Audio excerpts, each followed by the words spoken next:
Paint.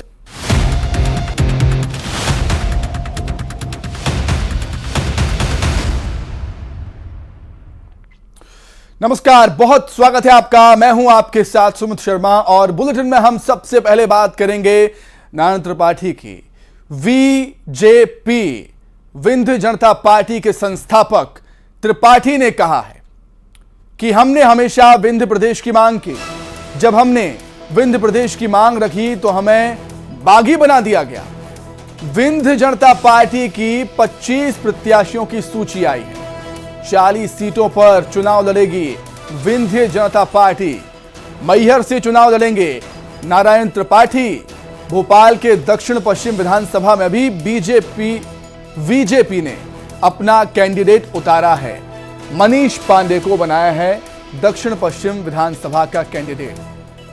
Narayan Tripathi ने BJP से बागी होकर विंध्य जनता पार्टी बनाई है।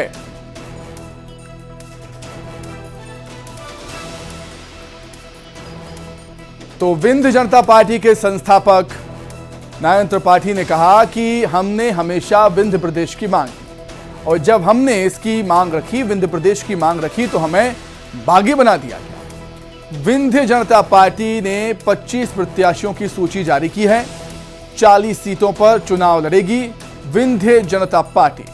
मैहर से चुनाव लड़ेंगे नारायण त्रिपाठी। भोपाल के दक्षिण पश्चिम विधानसभा में भी बीजेपी ने अपना कैंडिडेट उतारा है।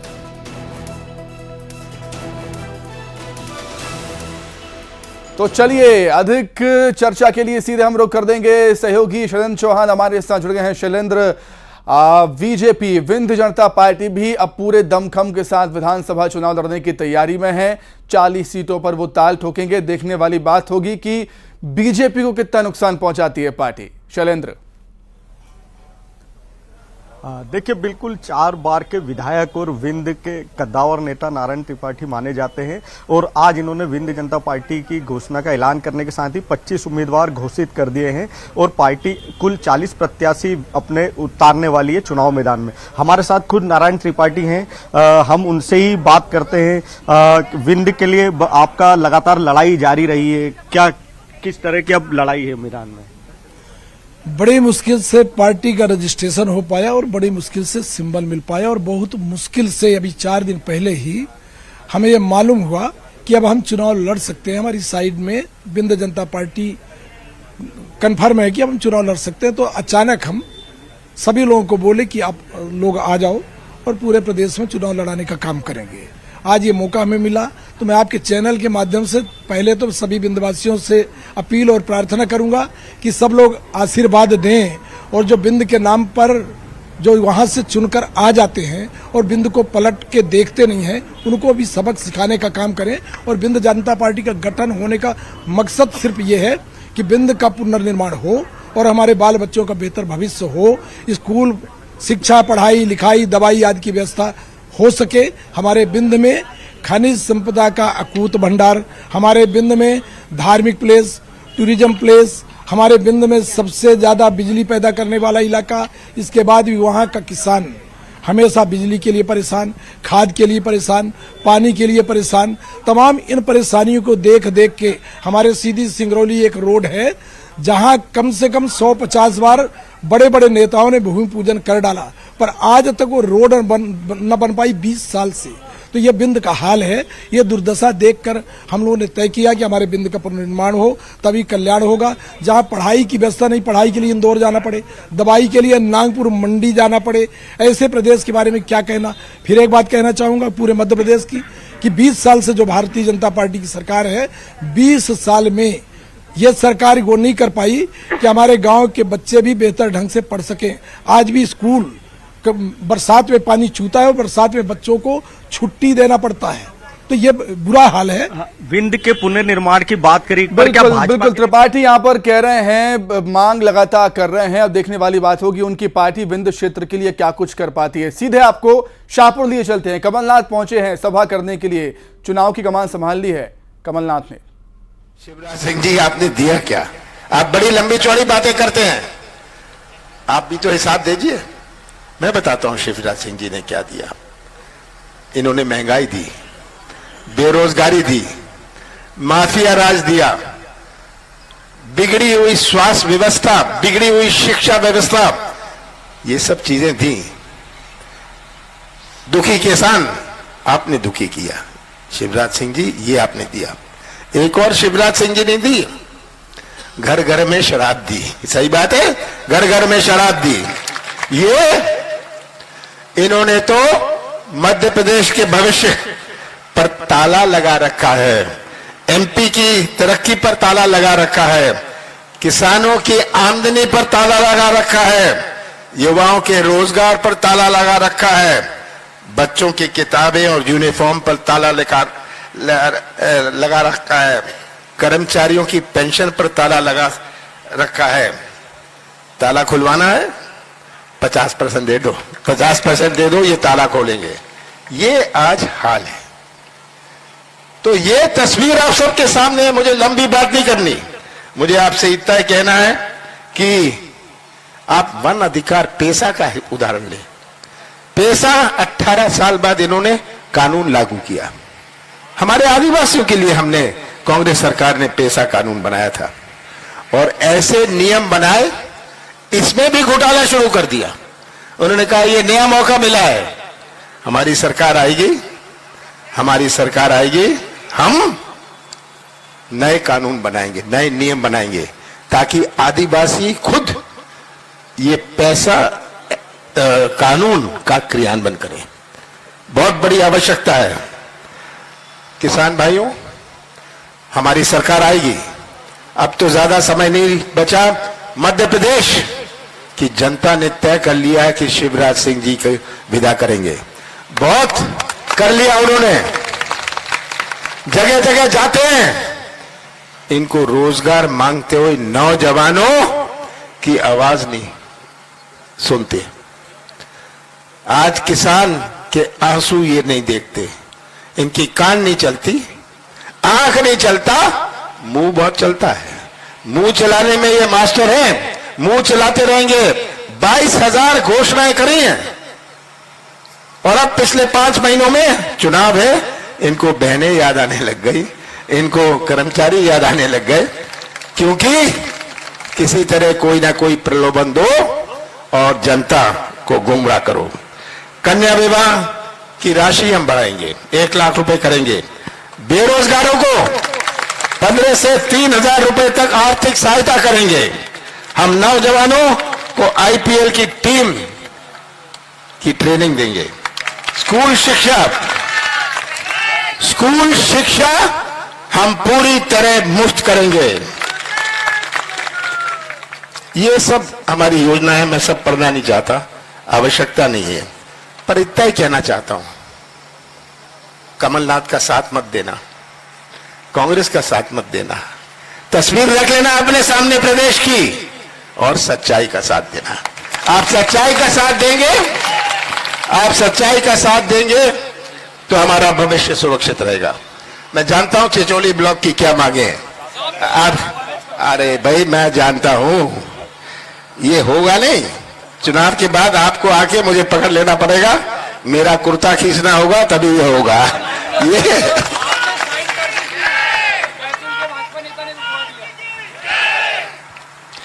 पुनर्वास क्षेत्र में आदिवासियों एवं बंगाली समुदाय की भूमि के पट्टे की समस्या बहुत पुरानी है, मैं ये जानता हूं, इसका भी समाधान किया जाएगा।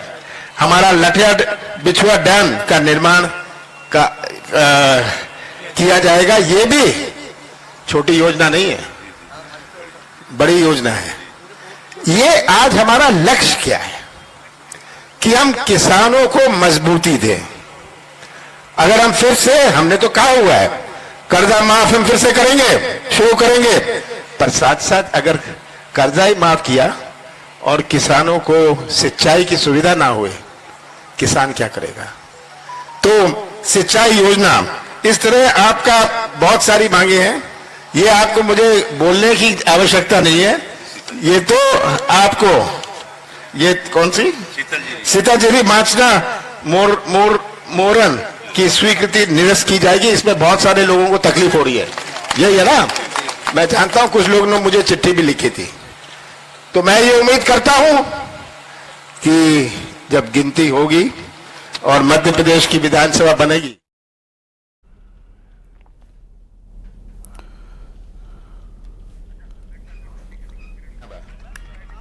तो कमलनाथ ने बीजेपी पर हमला बोला है, एमपी के भविष्य पर ताला लगा दिया बीजेपी ने, यह बात भी कही।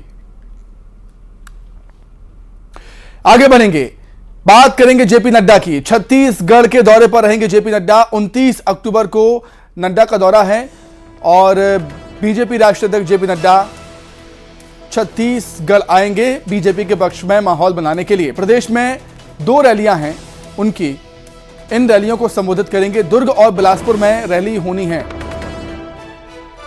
आम जनसभा को संबोधित करेंगे, रैली भी होगी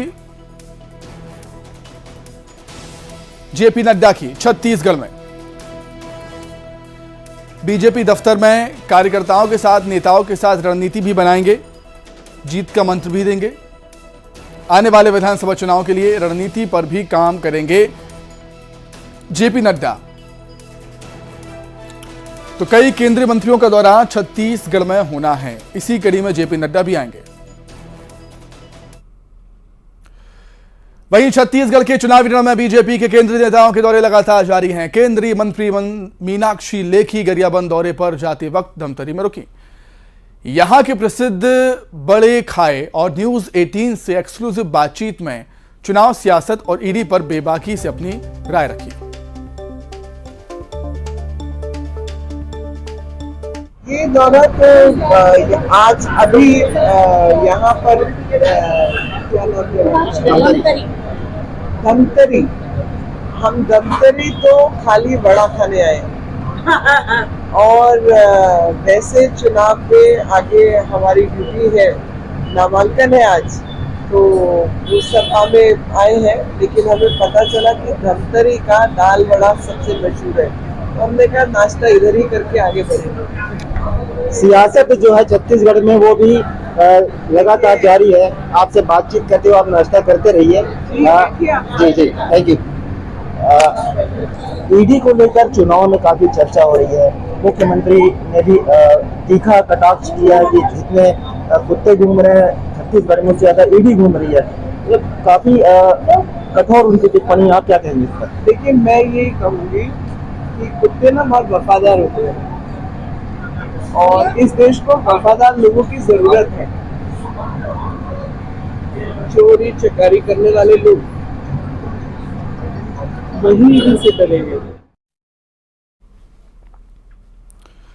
तो मीनाक्षी लेखी ने यहां पर सरकार पर निशाना साधा, कई मुद्दों पर अपनी बात रखी है।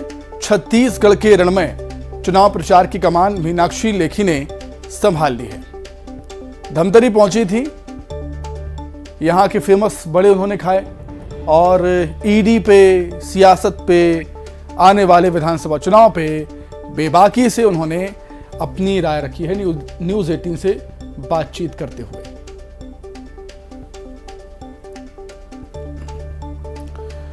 भूपेश बघेल सरकार को निशाने पर लिया तो बीजेपी अपनी पूरी ताकत झोंकती हुई चुनाव प्रचार में। प्रत्याशियों का ऐलान हो चुका है, बारी है चुनाव प्रचार की। तो कई केंद्रीय नेता छत्तीसगढ़ के दौरे पर इस समय हैं और आने भी वाले हैं।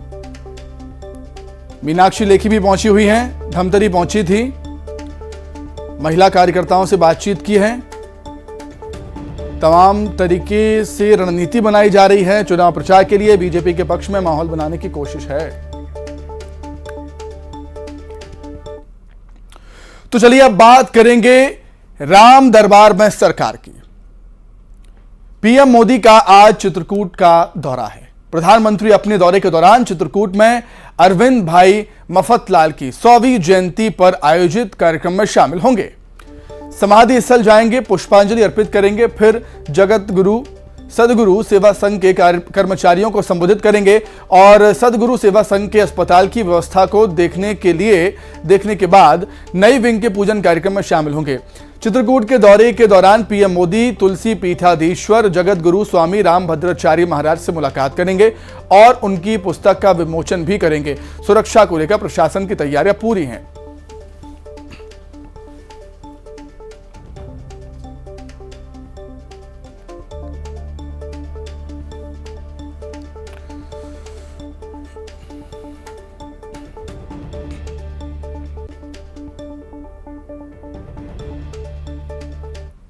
तुलसी पीठ परिसर में दरअसल दो जो प्रमुख कार्यक्रम हैं प्रधानमंत्री नरेंद्र मोदी के चित्रकूट में, उनमें एक जो महत्वपूर्ण कार्यक्रम तुलसी पीठ का है जहां स्वामी रामभद्राचार्य जगत गुरु से मुलाकात होगी प्रधानमंत्री नरेंद्र मोदी की। इसके अलावा वो उनकी किताब का विमोचन भी करने वाले हैं।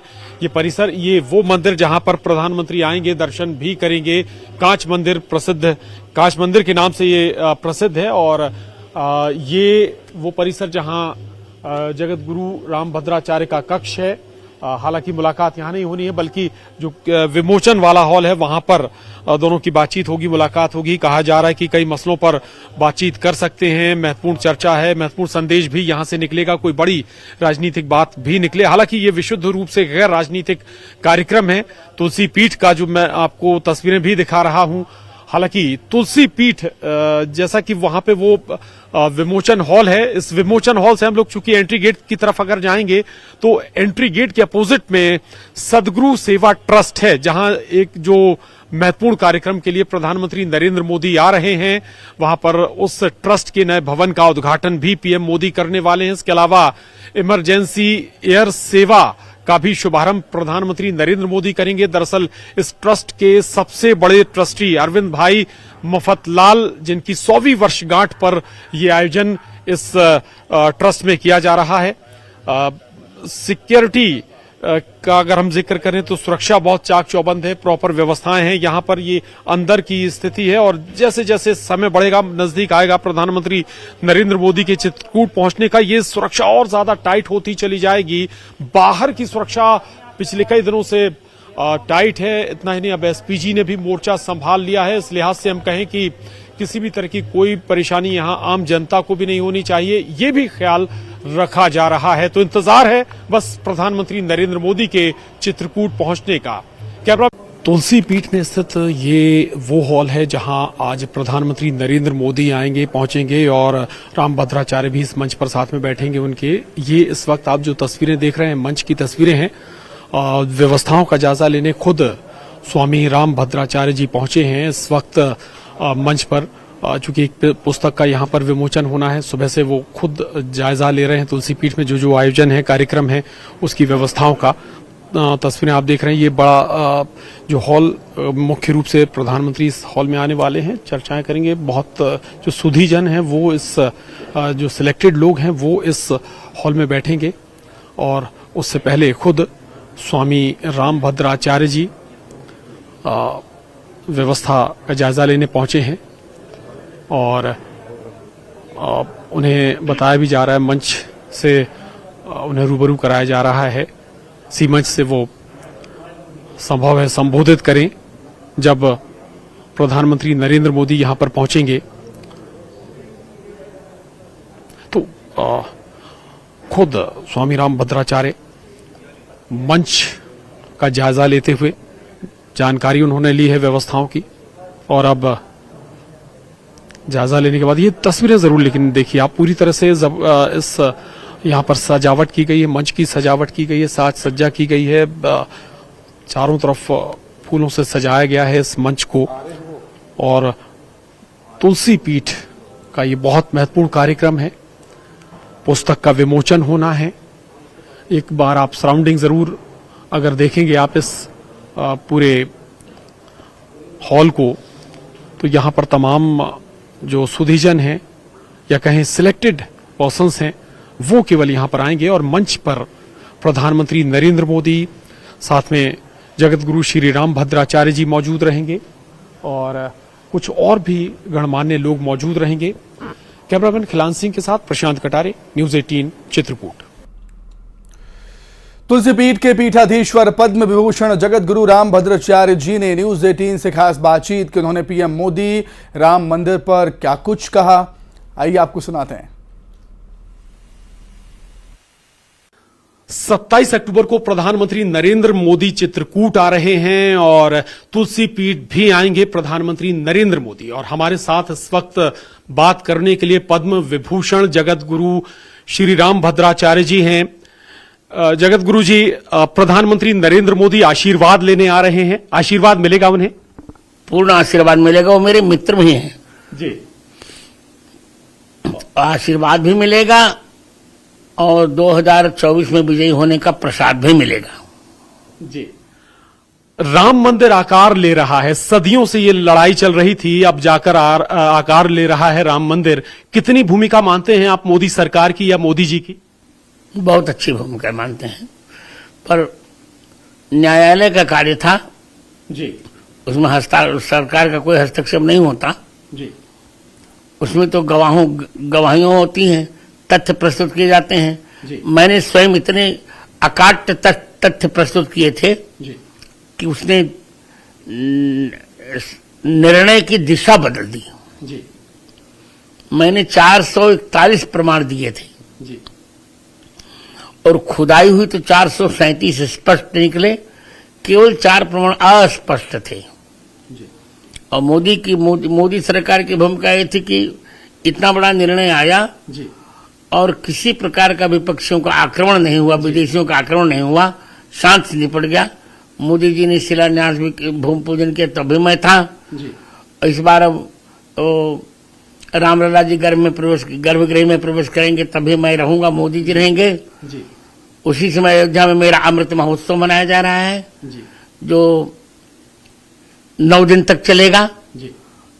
1008 कुंडी हनुमान महायज्ञ होगा और 22 तारीख को इसका उद्घाटन, गर्भगृह में भगवान प्रवेश करेंगे तो वहां भी मोदी जी होंगे और मेरे उत्सव में भी मोदी जी होंगे। मोदी सरकार को लेकर आपको लगता है अभी कुछ और ऐसे काम जो होने बाकी हैं? हाँ, अभी बहुत काम बाकी है, बहुत काम तो हो चुके कि जैसे 370 धारा मिट गई जी। और 35 से चला गया जी। और ट्रिपल तलाक की प्रथा समाप्त हो गई और नारी शक्ति बंधन अधिनियम आ गया जी। महिला आरक्षण विधेयक। उसी प्रकार अभी रामचरितमानस को राष्ट्र ग्रंथ होना है, हिंदी को राष्ट्रभाषा होनी है जी। और गौ माता को राष्ट्र धरोहर होनी है जी। और विकसित भारत होना है। इसमें भी मोदी सरकार की अब बहुत आवश्यकता है जी। लेकिन विपक्ष तो तैयार बैठा है, तमाम जो दल हैं वो एक साथ आ गए हैं इंडिया गठबंधन के नाम पे। वो कहते हैं मोदी जी को दोबारा आने ही नहीं देंगे। वो लेट देम वर्क, उन्हें भूखने दीजिए जी। संत समाज क्या इस जाति जनगणना के खिलाफ रहेगा? पूर्ण खिलाफ रहेगा। तो हमारे साथ थे पद्म विभूषण जगत गुरु श्री राम भद्राचार्य जी। तो कल प्रधानमंत्री मोदी विशेष तौर से आएंगे आशीर्वाद लेने और आशीर्वाद के तौर पर 2024 की जीत का आशीर्वाद पीएम मोदी को जगत गुरु से मिलने जा रहा है। कैमरामैन खिलान सिंह के साथ प्रशांत कटारे, न्यूज 18।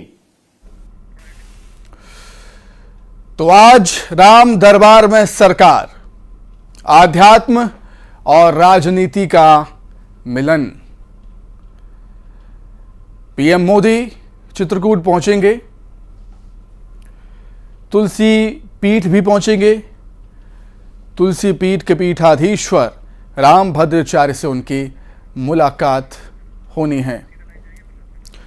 चलिए, क्या कुछ माहौल है, क्या तस्वीरें हैं चित्रकूट की, सीधे रुख करते हैं। प्रशांत हमारे साथ जुड़े हुए हैं, सहयोगी प्रशांत।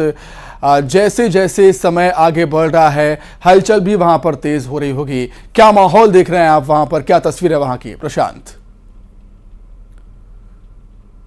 सुमित, अभी आप कह रहे थे सियासत और आध्यात्म का मिलन है, बिल्कुल सही बात है, लेकिन ये विशुद्ध राजनीतिक कार्यक्रम बिल्कुल भी नहीं है। या हम कहें कि ये गैर राजनीतिक कार्यक्रम है और जो सबसे पहले प्रधानमंत्री नरेंद्र मोदी आने वाले हैं, लगभग समय हो गया है, 12:30 बजे का वक्त है और कुछ ही देर में हम कहें कि आधे घंटे के अंदर हमें हो सकता है पीएम मोदी का कारकेड यहां से गुजरता हुआ नजर आए। पीछे तस्वीर जरूर दिखाऊंगा, लेकिन आपको बता दें इस तरफ भी पूरा ब्लॉक है और उस तरफ भी जहां रघुवीर मंदिर है वहां भी ब्लॉक है। और पहले प्रधानमंत्री मोदी रघुवीर मंदिर आएंगे, वहां जाएंगे और वहां के बाद सीधा सदगुरु सेवा ट्रस्ट आएंगे और उसके बाद जो अंदर के कार्यक्रम है, इसके बाद एक जनसभा भी रखी गई। लेकिन वो जो जनसभा उसमें जो कर्मचारी हैं सेवा ट्रस्ट के वही रहेंगे।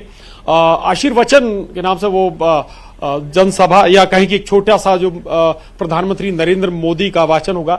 इसके बाद जब यहाँ के करीब 1.5 घंटे के जो कार्यक्रम है सदगुरु सेवा ट्रस्ट के, इसके बाद तुलसी पीठ के कार्यक्रम शुरू होंगे और वहां भी 40 मिनट के कार्यक्रम रहेंगे। हाँ, सदगुरु सेवा ट्रस्ट में हो सकता है कि कोई राजनीतिक बात आपको नजर ना आए, आपको सुनाई ना दे, लेकिन जब तुलसी पीठ पहुंचेंगे, चूंकि राम भद्राचार्य जी से वहां पर मुलाकात होनी है सदगुरु जी से, और वो सियासत को लेकर भी मुखर रहे हैं, सियासत पर भी खुलकर बात करते रहे हैं। कल जब हमने बात की थी तो उन्होंने कहा कि प्रधानमंत्री मोदी उनके बहुत अच्छे मित्र हैं और बहुत अच्छे काम भी वो कर रहे हैं और अभी बहुत सारे कामों की दरकार है। वो काम भी उन्होंने गिनाए थे कि क्या कुछ होना चाहिए। समान नागरिक संहिता का जिक्र सदगुरु ने किया था। तो ऐसे बहुत सारे मसले हैं जिन पर हो सकता है कि प्रधानमंत्री नरेंद्र मोदी बात करें।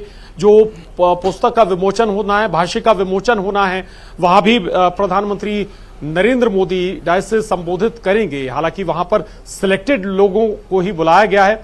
हो सकता है सुमित कि वहां से कोई बात जरूर निकले, लेकिन चूंकि हम बार बार बात करें कि यह गैर राजनीतिक कार्यक्रम है, लेकिन जब प्रधानमंत्री नरेंद्र मोदी पहुंचेंगे वो कोई बात कहेंगे, हो सकता है कि वो राजनीतिक बिल्कुल यही मैं आपसे कहना चाह रहा हूं प्रशांत। आप बिल्कुल ठीक बात कर रहे हैं कि गैर राजनीतिक कार्यक्रम है ये प्रशांत, गैर राजनीतिक कार्यक्रम है। आप बार बार ये कह रहे हैं, मैं भी ये कह रहा हूं, लेकिन एक बड़ा राजनेता और एक बड़ा आध्यात्म गुरु आज मुलाकात करने वाले हैं, तो जाहिर सी बात है राजनीति की बात होगी और आध्यात्म की भी। जी बिल्कुल बिल्कुल, राजनीति की बात भी होगी। और एक आपको प्रधानमंत्री नरेंद्र मोदी के पुराने इंटरव्यू याद हो सुमित जी, तो वो कहते हैं कि मैं 4.5 साल काम करता हूं और 6 महीने सियासत करता हूं। तो उस लिहाज से लोकसभा के लिए भी वो 6 महीने शुरू हो चुके हैं। अब आप जहां भी देखेंगे पीएम मोदी का कोई भी कार्यक्रम होगा, गैर राजनीतिक हो राजनीतिक हो, लेकिन उसमें आपको सियासत खोजनी होगी और डायरेक्ट या इनडायरेक्ट प्रधानमंत्री कोई ना कोई राजनीतिक संदेश देते ही हैं। और यहां से आप समझ लीजिए कि सदगुरु राम भद्राचार्य जी किसी अंचल के, किसी राज्य के या संत नहीं, बल्कि देश के संत हैं। बड़े लोगों में उनकी गिनती होती है। सनातन में, हिंदुओं में उनकी बड़ी लोकप्रियता है और यहां से अगर पीएम मोदी कुछ भी ना कहें तो भी बहुत बड़ा संदेश जा रहा है। 5 राज्यों में विधानसभा चुनाव और खासतौर से हिंदी बेल्ट का अगर हम जिक्र करें, मध्य प्रदेश, छत्तीसगढ़, राजस्थान, ये हिंदी बेल्ट है और इस हिंदी बेल्ट में राम भद्राचार्य जी की अच्छी लोकप्रियता है। तो वहां तो संदेश जा ही रहा है। भविष्य की तैयारियां भी हैं, लोकसभा चुनाव की भी तैयारियां हैं। भले ही आप फिर कहें कि ये गैर राजनीतिक कार्यक्रम है, लेकिन जहां अगर प्रधानमंत्री आ रहे हैं तो आप कहिए, समझिए कि कैसे वो गैर राजनीतिक नहीं रह जाएगा। बल्कि जब बातें चर्चाएं होंगी, हो सकता है कि सदगुरु भी डाई से कुछ कहें, सियासत पर कुछ बात कहें या भविष्य के लिए कुछ मांग रखें। जैसे चूंकि राम मंदिर अब लगभग हो सकता है 2024 में आम जनता के लिए समर्पित हो जाए। राम भद्राचार्य ने कहा था कि अब राम मंदिर तो बन गया, बारी काशी और मथुरा की है। तो हो सकता है कि आज उस पर भी कोई बात मंच से सुमित जी हमें होती हुई नजर आए। बिल्कुल बिल्कुल ठीक बात की प्रशांत आपने। अब अगर इस कार्यक्रम को आस्था के दृष्टिकोण से देखा जाए, सनातन धर्म के, सनातन संस्कृति के प्रचार प्रसार की बात हो, सनातन धर्मियों के जो मठ हैं या फिर जो मंदिर हैं, तीर्थ क्षेत्र हैं, उनके जीर्णोद्धार की बात हो, समय समय पर बीजेपी इस पर ध्यान देती है और समय समय पर प्रधानमंत्री मोदी ऐसी जगहों पर जाते भी हैं। प्रशांत, आप नजरें बनाए रखिएगा, हम आपसे लगातार अपडेट्स लेते रहेंगे। फिलहाल आपका बहुत शुक्रिया तस्वीरें हम तक पहुंचाने के लिए, जुड़ने के लिए प्रशांत आपका बहुत धन्यवाद।